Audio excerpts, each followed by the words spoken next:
जय श्री राम दोस्तों। हमारी आज की कहानी है धोखेबाज पति। एक दिन मैं और मेरी पत्नी अपनी दोस्त की पार्टी से घर लौटे।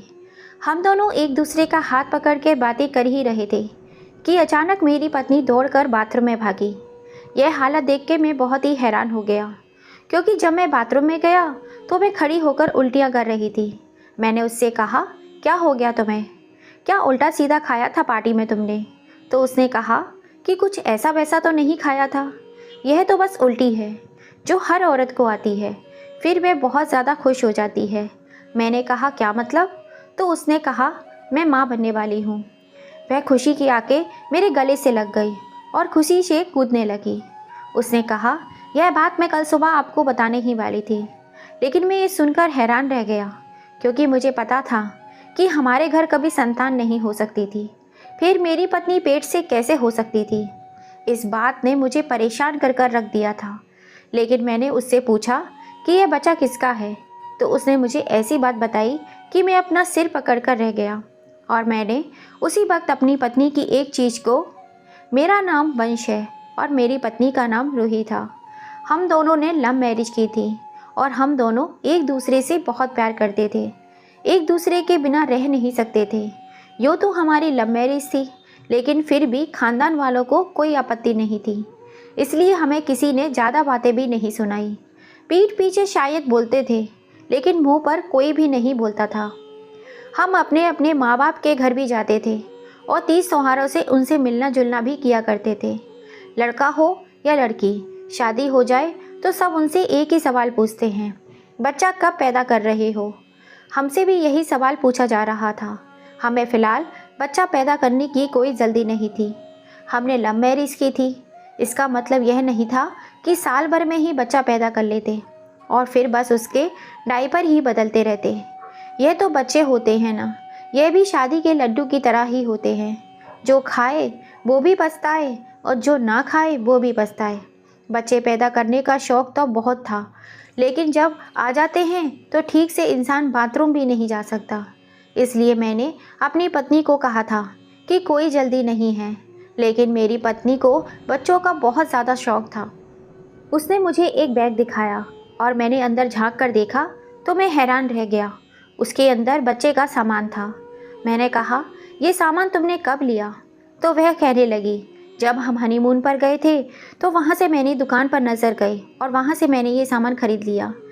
आगे इसकी ज़रूरत भी तो पड़ेगी। मैंने कहा, पहले बच्चा तो आने दो पगली, तुझे इतनी जल्दी किस बात की है? तो उसने कहा, मुझे बहुत ही जल्दी है, बस यूँ समझ लो कि मैंने बच्चे के लिए ही शादी की है।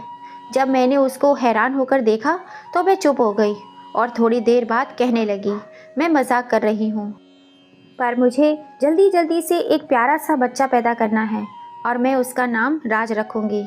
अगर लड़की हुई तो उसका नाम करिश्मा रखूँगी। मुझे कुछ दिन तक ऐसा लगने लगा कि मैंने पहले से ही किसी शादीशुदा औरत से शादी कर ली हो, जिसके बहुत सारे बच्चे हैं। उसको तो बच्चों के अलावा कुछ और सोचता ही नहीं था। पूरा दिन बच्चों की ही बातें करती रहती थी। एक दिन मैं घर आया तो उसको देखकर हैरान रह गया। उसका पेट फूला हुआ था और वह पेट पर हाथ लगाकर हंस रही थी। मैंने कहा, यह क्या हो गया है तुम्हारे साथ? तो हंसते हुए कहने लगी, मैं माँ बनने वाली हूँ। मैंने कहा, मजाक नहीं करो, पागल हो गई हो क्या? यह क्या कर डाला है तुमने अपने पेट में? ऐसा ऐसा कैसे हो सकता है? सुबह में गया था तो तुम अच्छी भली थी, अब तुम माँ बनने वाली हो।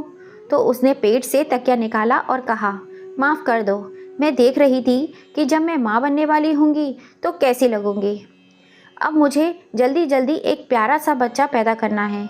मेरी पत्नी की सारी बातें घूम फिर के बच्चे पर ही आकर रुक जाती थी। मैं बड़ा ही परेशान हो गया था। एक दिन मैंने अपने दोस्त से बात की तो उसने कहा, आजकल ऐसी औरतें कहाँ मिलती हैं जो बच्चा पैदा करना चाहती हैं।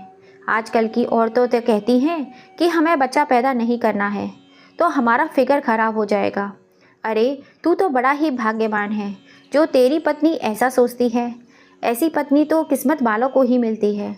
मैंने कहा, ऐसी कोई बात नहीं है, मुझे भी बच्चे पसंद हैं, लेकिन अभी जो हमारी शादी को साल भर भी नहीं हुआ है और यह कहती है कि बच्चा पैदा करना है। फिर मेरे दोस्त ने मुझसे कहा, यह सब कुछ तो तेरे हाथ में है, पर मेरी पत्नी जो मेरा पूरा दिन सर खाती रहती थी और बार बार कहती थी कि हमारे यहाँ बच्चा कब होगा। मेरे एक दोस्त की शादी हुई थी, उसके पास बच्चा हो गया, हमारे यहाँ क्यों नहीं हो रहा। जब मेरी पत्नी ने मेरा जीना हराम कर दिया तो मैंने भी सोच लिया था कि बच्चा आज हो या कल होना तो ही है, बस इसको एक बच्चा पकड़ा देता हूँ, यह पूरी ज़िंदगी उसके साथ ही खेलती रहेगी।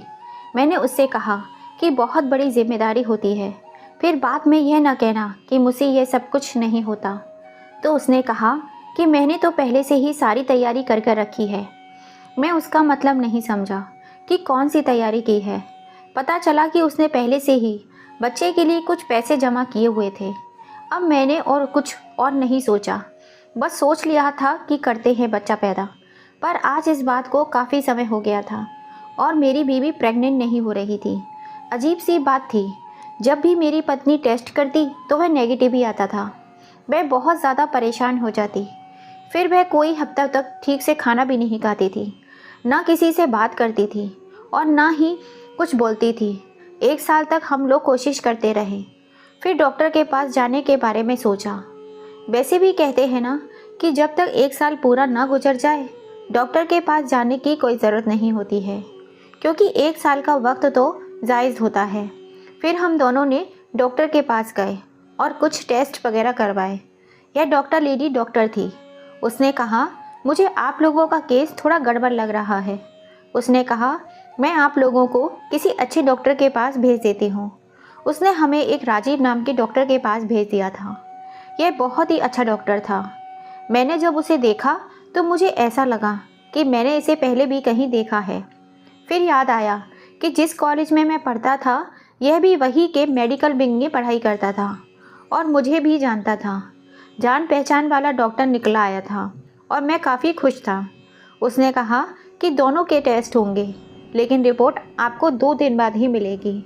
2 दिन बाद मैं खुद ही रिपोर्ट लेने के लिए चला गया। मेरी पत्नी भी साथ जाना चाहती थी, पर मैंने कहा कि आज मुझे बहुत काम है, मैं ऑफिस से आते हुए रिपोर्ट कलेक्ट कर लूँगा, तुम परेशान मत होना। इस रिपोर्ट के पीछे मैं पहले से ही काफ़ी दिमाग ख़राब कर चुकी थी। बार बार यही कहती थी कि अगर ऐसा कुछ हुआ कि हमारे यहाँ बच्चा नहीं हो सकता तो फिर हम क्या करेंगे।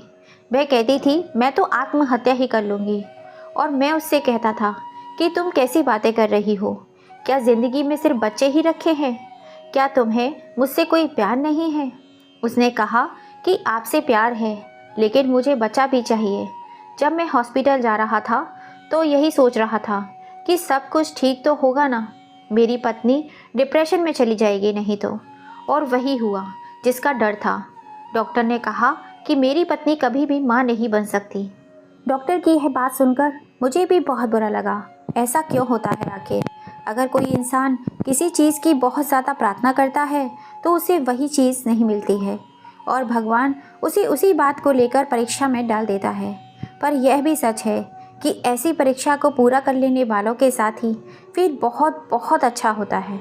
लेकिन यह परीक्षा बहुत ही मुश्किल होने वाली थी। शायद हम लोग भी उन लोगों में से थे जिन्हें भगवान ने परीक्षा के लिए चुन लिया था, और यह हमारे लिए बहुत ही मुश्किल था। मुझे बच्चों का इतना ज़्यादा शौक़ नहीं था, लेकिन मेरी पत्नी तो जैसे पैदा ही माँ बनने के लिए हुई थी। जब मैंने उसे ये खबर सुनाई तो वह बेहोश हो गई। मैं उसे उसी डॉक्टर के पास लेकर गया। डॉक्टर ने कहा कि मेरे पास आप लोगों को देने के लिए तसल्ली के अलावा और कुछ नहीं है। आप लोग चाहें तो IVF करवा लो या चाहें किसी और डॉक्टर को दिखा लो, लेकिन आपको संतान पैदा नहीं होगी। आप लोग बच्चा अडॉप्ट कर लो और जल्दी से जल्दी कर लो, तुम्हारे लिए यही ठीक होगा। वह कहती थी कि मुझे तो अपना ही बच्चा पैदा करना है। डॉक्टर ने कहा IVF करवाना है तो करवा लें, इसमें बहुत खर्चा हो जाएगा और वह सफल होगा या नहीं इसकी कोई गारंटी नहीं है, यह मैं आपको पहले ही बता देता हूँ। डॉक्टर ने हमें कहा कि मैं डॉक्टर हूँ, मुझे ज़्यादा पता है। आप लोग अपना समय और पैसा दोनों बर्बाद करेंगे, लेकिन परिणाम यही रहेगा, इसलिए आप लोगों को पहले ही अच्छा सुझाव दे रहा हूँ। यह जानकारी और खबर सुनकर मेरी पत्नी 2-3 दिन तक बीमार रही। ठीक से उसने खाना पीना भी नहीं खाया। फिर मैंने कैसे भी ना कैसे करके अपनी कसम देकर उसे खाना खिलाया। उसने कहा कि किसी और डॉक्टर से इलाज करवाएंगे। तो मैंने उसे एक बात समझाई कि हमारे पास इतने पैसे नहीं हैं कि हम डॉक्टर से इलाज करवाएं, और इन सब का इलाज बहुत ही महंगा होता है, बहुत पैसे लगते हैं, कौन पूरे करेगा। और रही बात IVF से बेबी पैदा करने की, वह तो लाखों का खर्चा है। तुम्हें क्या लगता है कि हम अमीर हैं? हमारे पास कुछ नहीं है और हम अकेले हैं। हमारे माता पिता हमारे साथ अच्छे से पेश आते हैं, तो यही उनकी कृपा है। इससे ज़्यादा हम उनसे और कुछ नहीं ले सकते, और उनके पास है भी क्या हमें देने के लिए। अपनी पत्नी को किसी तरह समझा तो लिया था, लेकिन वे इसी तरह कुछ न कुछ करती रहती थी। कभी किसी बाबा के पास चली जाती, तो कभी किसी हकीम के पास चली जाती, कुछ ना कुछ उसका इलाज, अपना इलाज करवाती रहती थी। अब तो उसे बुरे बुरे सपने भी आने लगे थे। वे कपड़े जो उसने अपने बच्चे के लिए बनवाए थे, वे धीरे धीरे सारे कपड़े खराब हो गए। समय इसी तरह गुजरता चला गया और हमें पता ही नहीं चला कि कब 6 साल गुजर गए। इन 6 सालों में हम लोगों ने हमारे अपनों की बहुत सी बातें सुनी। मेरी पत्नी के घर वाले कहते थे कि तेरी पति में ही कोई दिक्कत है, और मेरे घर वाले हमेशा कहते थे कि लड़की ही बांझ है, तूने इससे शादी ही की क्यों? तुमने सबको नाराज़ किया और फिर तुझे मिला क्या, एक बांझ औरत। लोग मुझे कहते थे कि इसको छोड़ दे और किसी और से शादी कर ले, लेकिन मैंने कभी भी ऐसा सोचा भी नहीं था। एक दिन मेरी पत्नी ने मुझसे कहा कि मुझे आपके प्यार पर पूरा यकीन हो गया है। मैंने आपसे शादी की थी, लेकिन मुझे बच्चों की बहुत ज़्यादा इच्छा थी, पर आपको शायद सिर्फ मुझसे ही प्यार था। यह सब कुछ होने के बाद भी आपका प्यार मेरे लिए थोड़ा सा भी कम नहीं हुआ, और आप मुझे अब भी कितना प्यार करते हैं, मेरी परवाह करते हैं। और आज तक आपने यह तक नहीं जताया कि तुम्हारी वजह से मुझे संतान नहीं हो रही है। मैं इस बात पर बहुत खुश हूँ। और मैंने उसे कहा कि मैंने तुमसे प्यार किया है, कोई मजाक नहीं किया है। बहुत अच्छी लगती हो तुम मुझे। मैं तो तुम्हारे बिना रहने के बारे में सोच भी नहीं सकता। दिलो जान से मैं तुम्हें प्यार करता हूँ। तुम्हें कभी भी नहीं छोड़ूंगा, हमेशा तुम्हारा ख्याल रखूँगा। मैं अपनी पत्नी का बहुत ज़्यादा ख्याल भी रखता था। कभी कभी उसके सिर की मालिश भी करता था, क्योंकि वह बहुत ज़्यादा दवाइयाँ खाती थी, तो फिर उस पर दवाइयों का रिएक्शन भी हो जाया करता था। अपनी पत्नी का यह दर्द मुझसे देखा नहीं जा रहा था। मैंने उससे बहुत बार कहा था यह सब ना करे, पर वे हमेशा कहती थी कि हाथ पर हाथ रख कर तो नहीं बैठ सकते। अब हमारा घर जिसमें हम रहते थे, उसका किराया बहुत ज़्यादा बढ़ गया था, इसलिए हमने सोचा कि घर को बदल लेते हैं। लेकिन हमारे पास सामान बहुत ज़्यादा था, इसलिए हमने धीरे धीरे सामान पैक करना शुरू कर दिया। मैंने अपनी पत्नी को कुछ कार्टून ला कर दिए और कहा कि थोड़ा थोड़ा सामान इसमें बांध लो, और दूसरा घर देखने चला गया। वैसे ही इस कॉलोनी में हम लोग मशहूर हो गए थे।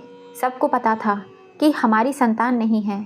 मेरी पत्नी को कोई भी गोद भराई की रस्म में नहीं बुलाता था। अपने बच्चों को उससे सब लोग दूर रखते थे। वह अपने बच्चों को उसकी गोद में भी नहीं उठाने देते थे। मैं बहुत ही परेशान हो गया था। मैंने उसे बहुत बार समझाया कि एक बच्चा गोद ले लेते हैं, तो इस बात पर भी वह कहती थी कि नहीं, मुझे तो अपना ही बच्चा चाहिए। मैंने भगवान से प्रार्थना की है, भगवान मेरी प्रार्थना ज़रूर सुनेगा। मुझे बच्चा होगा और मुझसे ही होगा, और वह हमारा अपना बच्चा ही होगा। कभी कभी उसे यह देखकर मुझे बहुत बुरा लगता था, पर मैं क्या कर सकता था। घर इसलिए बदला था कि मेरी पत्नी को ज़्यादा लोगों की बातें न सुननी पड़े। जिस जगह हम रहने के लिए अब आए थे, वह कोई मोहल्ला नहीं था, यह एक बिल्डिंग थी, और जहाँ पर सब लोग फ्लैट सिस्टम जैसा था। हमारे सामने वाले फ्लैट में एक लड़का रहता था। एक दिन ऑफिस से जब मैं घर आया, तो वह मेरी पत्नी से बात कर रहा था। मैंने भी इससे हाय हेलो नमस्ते की। उसने कहा कि उसका नाम मयंक है और वह वहाँ पर अकेला रहता है। उसके घर में शक्कर ख़त्म हो गई थी और वह लेने के लिए आया था। जब मैं अंदर आया तो मैंने अपनी पत्नी से कहा, और क्या कह रहा था? तो उसने कहा, ऐसा तो कुछ भी नहीं कह रहा था, अच्छा लड़का है। मैंने कहा, अच्छा तो है, लेकिन अकेला रहता है, इसलिए इससे ज़रा बच के रहना। तो मेरी पत्नी मुझे हैरान होकर देखने लगी और उसने कहा कि तुम बेकार में ही चिंता कर रहे हो, मेरे छोटे भाई जैसा है वह। मैंने कहा कि तुम तो उसे एक छोटा भाई समझती हो, लेकिन वह तुम्हें अपनी बड़ी दीदी समझता है या नहीं? तुम बहुत ही ज़्यादा सुंदर हो, इसलिए कह रहा हूँ। मेरी पत्नी ने इस बात के बारे में ज़्यादा कुछ नहीं सोचा। अब हम यहीं पर रहने लगे थे। रिश्तेदारों का आना जाना भी अब कम हो चुका था। लेकिन बच्चा पैदा ना होने की वजह से और डिप्रेशन में आकर मेरी पत्नी अब बहुत बीमार रहने लगी थी। उसकी तबीयत दिन पर दिन खराब रहती थी। उसे दवाइयाँ खा खा कर अपनी तबीयत खराब कर ली थी। बहुत रोती थी। 6 साल गुजर चुके थे। लोग मुझे बहुत ही सिंपैथी देते थे। कहते थे कि तुम ही हो जो इस औरत के साथ गुजारा कर रहे हो, नहीं तो क्या फ़ायदा है। और कुछ लोग तो यह बात मेरी पत्नी के सामने ही कर देते थे। वे कहते थे कि घर को संभालना भला कोई काम है। घर को संभालने के लिए, खाना पकाने के लिए तो नौकरानी भी मिल जाती है। एक काम वाली बाई रखो तो सारे काम हो जाते हैं। लेकिन जो पत्नी का काम है वह तो औरत ही कभी कर सकती है। यह तुम्हें कभी भी संतान पैदा करके नहीं दे सकती। जो मुझसे ऐसी बात करता था तो मैं उससे कभी कभी झगड़ा भी कर लिया करता था। और लोग कहते थे कि मेरा ही दिमाग खराब है। हमारा सामान बाद में आया तो मैंने देखा यह तो बिल्कुल फालतू सामान था। हमारे घर में जो आदमी रहने के लिए आया था उसने हमारा कुछ बचा हुआ सामान भी हमारे पास भिजवा दिया था। शायद वह बहुत ही ईमानदार था। उसने सोचा होगा कि किसी का सामान हमें यूज़ नहीं करना चाहिए। कुछ चीज़ें ऐसी थी जो जानबूझकर हमने वहीं छोड़ दी थी। लेकिन अब वह चीज़ें भी फिर से हमारे पास आ गई थी। तो मैंने अपनी पत्नी से कहा कि इन्हें भंगार में फेंक देना। मेरी पत्नी ने कहा कि एक नज़र देख लेती हूँ, कहीं कोई ज़रूरी कागज़ वागज़ ना हो। मैंने कहा कि हाँ देख लेना, और मैं ऑफिस चला गया। 2-3 दिन बाद मेरी पत्नी मुझसे ठीक से बात नहीं कर रही थी। ऐसे ही उसका मूड ख़राब रहता था। जब से उसे पता चला था कि वह माँ नहीं बन सकती, उसका मूड कभी भी ख़राब हो जाता था। इसलिए मैं उससे ज़्यादा ज़िद नहीं करता था। पर एक दिन मैंने उससे कहा कि आज रात को जल्दी ही आ जाऊँगा। यह बात सुनते ही मेरी पत्नी के चेहरे पर थोड़ी सी मुस्कुराहट आ गई।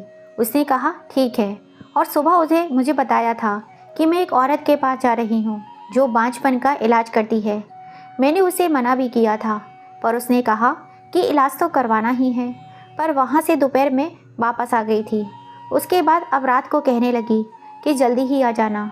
जब मैं घर आया तो सामने का माहौल देखकर हैरान रह गया था, क्योंकि पूरे घर को फूलों से और दियों से सजाया हुआ था। आज ना तो दिवाली थी और ना ही मेरा जन्मदिन था और ना ही मेरी पत्नी का जन्मदिन था। फिर ऐसा माहौल कैसे था? मैं सोचने लगा कहीं हमारी शादी की सालगिरह तो नहीं है। लेकिन ऐसा भी कुछ नहीं था। फिर यह सब कुछ किस खुशी में हो रहा था? मेरी किसी रिश्तेदार की भी ना तो आज शादी की सालगिरह थी और ना ही उनका जन्मदिन था। फिर यह सब कुछ मेरी पत्नी ने क्यों किया था? खैर, मैं आगे बढ़ा तो वह सामने खड़ी थी। आज बहुत ही खूबसूरत लग रही थी। बहुत दिनों के बाद उसके चेहरे पर सच्ची मुस्कान थी और उसने अपना सबसे अच्छा और प्यारा सा सूट पहना हुआ था। मैंने कहा क्या बात है, आज तुम बहुत चमक रही हो। तो कहने लगी कि बात बहुत बड़ी है, और मेरे हाथ में एक डिब्बा पकड़ा दिया। मैंने कहा कि क्या है इसमें? तो कहती है कि इसको खोलो। जब मैंने खोला तो उसके अंदर प्रेगनेंसी टेस्ट था जो पॉजिटिव नज़र आ रहा था। इसका मतलब मेरी पत्नी माँ बनने वाली थी। यह देखकर मैं हैरान रह गया और बिल्कुल ऐसे खड़ा हो गया जैसे अगर मैं हिला तो कुछ हो जाएगा। यह खबर तो बहुत बड़ी थी हमारे लिए। ऐसे ही ठीक है जैसे कोई इंसान मर रहा हो पर उसे कोई कह दे कि तुम मर नहीं रहे बल्कि तुम्हें ज़िंदगी मिल गई हो। पर मुझे समझ नहीं आ रहा था कि मैं ऐसा रिएक्शन दूँ। मेरी पत्नी रोते रोते मेरे गले लग गई, तो मैंने भी उसे अपने गले से लगा लिया और कहा यह तो बहुत अच्छी बात है। उसने कहा कि मुझे पता है आपको अभी तक विश्वास नहीं हो रहा, इसलिए आप ऐसी बातें कर रहे हैं। लेकिन मैंने 2-4 बार दफ़ा टेस्ट किया है और मैंने आपसे झूठ बोला था। मैं किसी हकीम के पास नहीं गई थी, बल्कि मैं डॉक्टर के पास गई थी। उसी ने मेरा टेस्ट करवाया है। यह देखिए, मेरे पास टेस्ट की रिपोर्ट भी है। अब तक हम लोग जब भी डॉक्टर के पास जाते थे तो मैं साथ ही जाता था और हमारा एक ही डॉक्टर था। लेकिन आज वह किसी औरत के पास चली गई थी। मैंने जब रिपोर्ट को देखा तो मैं हैरान रह गया। मुझे तो अभी तक विश्वास नहीं हो रहा था। अब मेरी पत्नी फिर से बच्चे की तैयारी करने लगी। उसने मुझसे पैसे मांग लिए तो मैं गुस्सा हो गया। मैंने कहा इतने पैसे तो तुम्हें कैसे दे सकता हूँ? तुमने भी तो बच्चे के लिए कितने पैसे जमा किए थे ना। उसने कहा, हाँ हाँ मैंने किए थे, बहुत सारे पैसे जमा किए थे, लेकिन वे सारे पैसे तो बच्चे के इलाज पर लग गए। अब आपको ही मुझे पैसे देने होंगे। मैंने उसे कुछ पैसे दिए और बाकी पैसे बाद में देने का वादा किया, लेकिन मैं अभी तक हैरान था कि ये सब कैसे हो गया। जब 6 साल तक ऐसा नहीं हुआ तो अब कैसे हो सकता है। और वह पड़ोसी भी कोई ना कोई चीज़ मांगने के लिए आ जाया करता था। मैंने जितना कहा था उससे दूर रहना, उतना ही वह हमारे घर में चक्कर लगाता रहता था।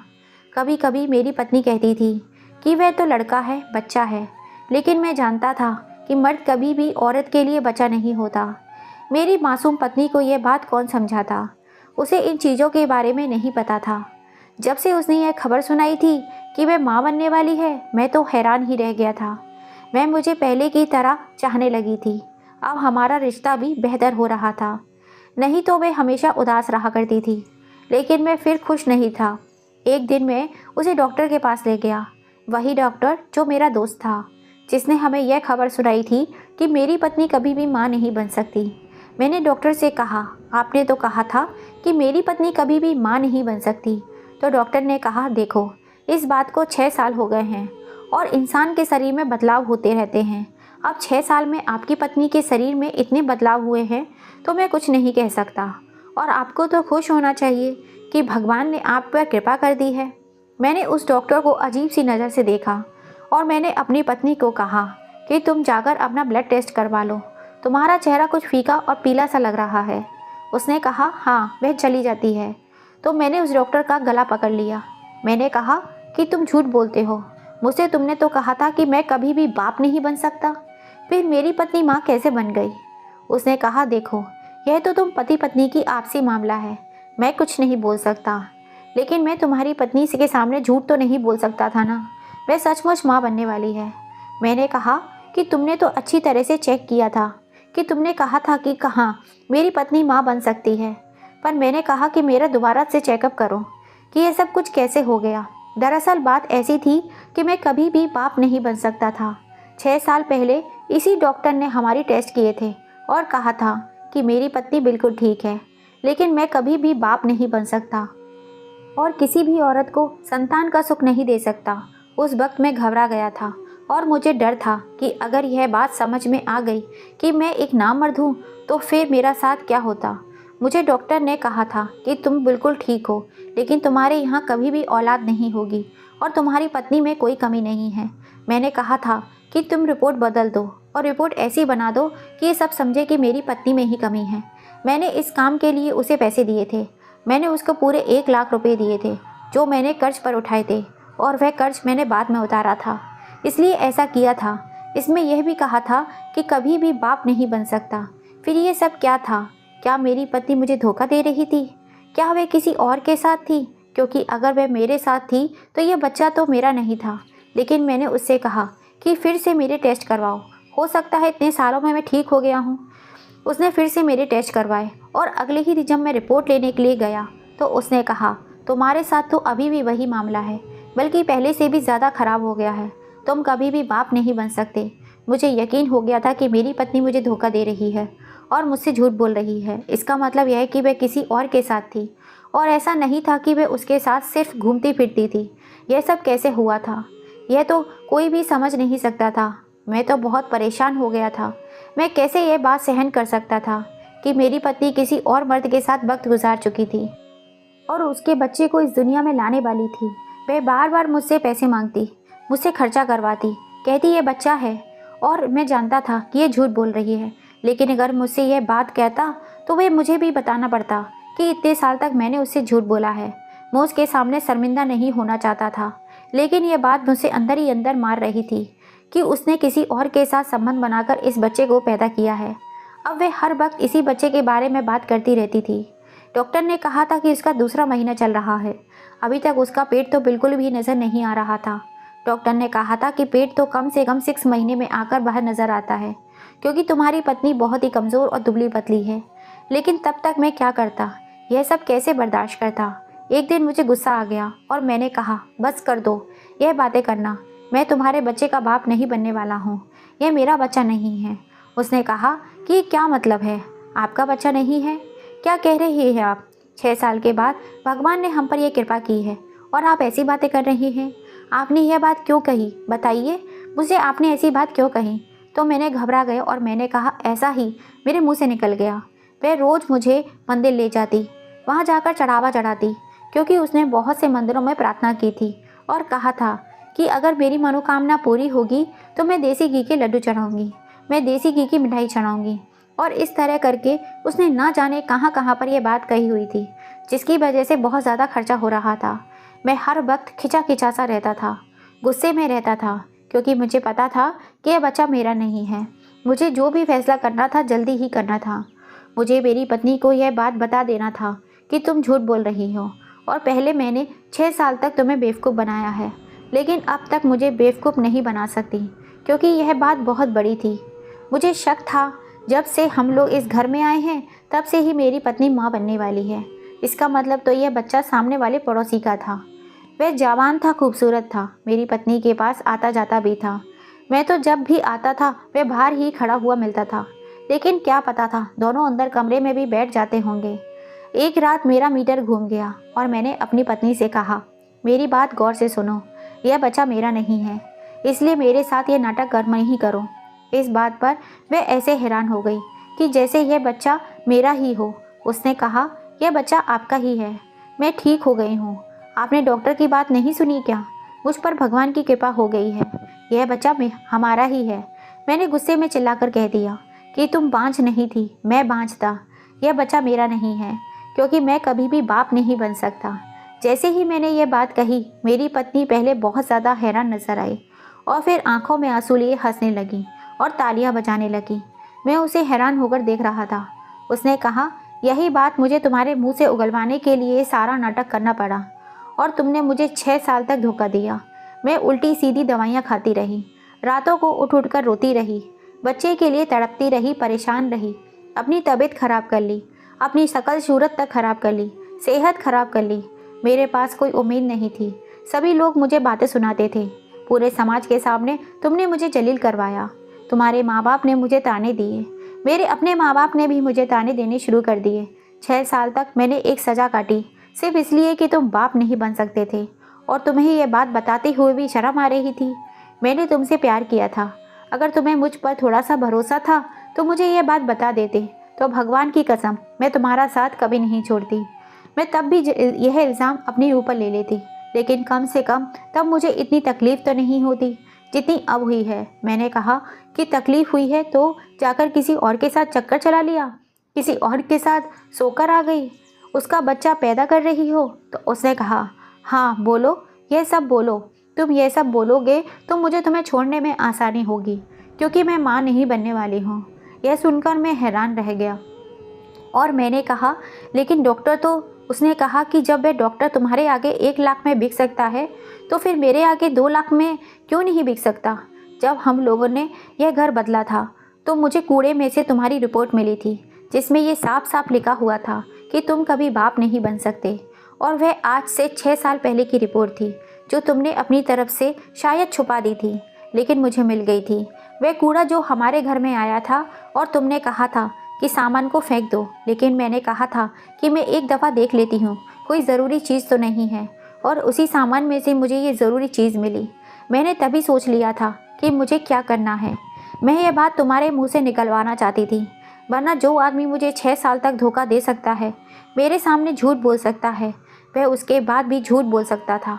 तुम अपना गुनाह कभी भी कबूल नहीं करते, लेकिन अब तुमने अपने ही मुँह से यह गुनाह कबूल कर लिया है कि तुम कभी भी बाप नहीं बन सकते थे। तुमने इल्ज़ाम मुझ पर लगाया, मेरी ज़िंदगी के 6 साल बर्बाद कर दिए, मेरी सेहत बर्बाद की। मैं बुरी तरह से घबरा गया और मैंने कहा कि मुझे माफ़ कर दो, मुझे माफ़ कर दो, मैं बहुत बुरा हूँ, पर मैं क्या करता, तुम्हें तो पता है ना, समाज वाले। उसने कहा कि अरे तुम्हारी अगर इतनी ही शर्मिंदगी थी तो मुझे भी बता देते। भाड़ में गया समाज, अपनी पत्नी को झूठ नहीं बोलते, लेकिन तुमने मुझे भी धोखा दिया है और यह धोखा ही है। अब तुम कुछ भी बोलो, लेकिन मैं तुम्हें कभी भी माफ़ नहीं कर सकती। मेरी पत्नी कमरे के अंदर चली गई और उसने अंदर से दरवाज़ा बंद कर लिया। सुबह हुई तो वह अपना सामान बांध चुकी थी, मुझे छोड़कर चली गई और अब मुझ पर तलाक का मामला चला रहा है। वह कहती है कि मैं धोखेबाज आदमी के साथ नहीं रहना चाहती, जिसने मेरी ज़िंदगी को 7 साल तक बर्बाद किया है। मैं उसे कभी माफ़ नहीं कर सकती। मैं अपनी तरफ से बहुत कोशिश कर रहा हूँ कि हमारा तलाक ना हो और वह मेरे पास वापस आ जाए, क्योंकि मैं किसी भी औरत से शादी करूँ, मुझे तो संतान भी कभी नहीं होगी। तो फिर मैं करूँ तो करूँ क्या? सबको यह बता भी नहीं सकता कि मेरे यहाँ संतान नहीं हो सकती। बहुत रोता हूँ, अपनी पत्नी को बार बार फ़ोन करता हूँ। अब तो वह मेरा फ़ोन भी नहीं उठाती है। शायद इस महीने हम लोगों का तलाक भी हो जाएगा, क्योंकि इस बात को अब 8 महीने हो चुके हैं। मैं अपने माता पिता के घर चली गई। मुझे पता है कि मैंने बहुत बुरा किया, लेकिन आप ही बताइए कि अगर आप में से कोई मेरी जगह होता तो आप क्या करते? दोस्तों, अपनी पत्नी से सच्चाई छुपाकर क्या उसने सही किया या गलत? अपनी राय हमें कमेंट करके ज़रूर बताइएगा। और आज की कहानी पसंद आई हो तो लाइक, शेयर एंड सब्सक्राइब ज़रूर कीजिएगा। फिर मिलेंगे।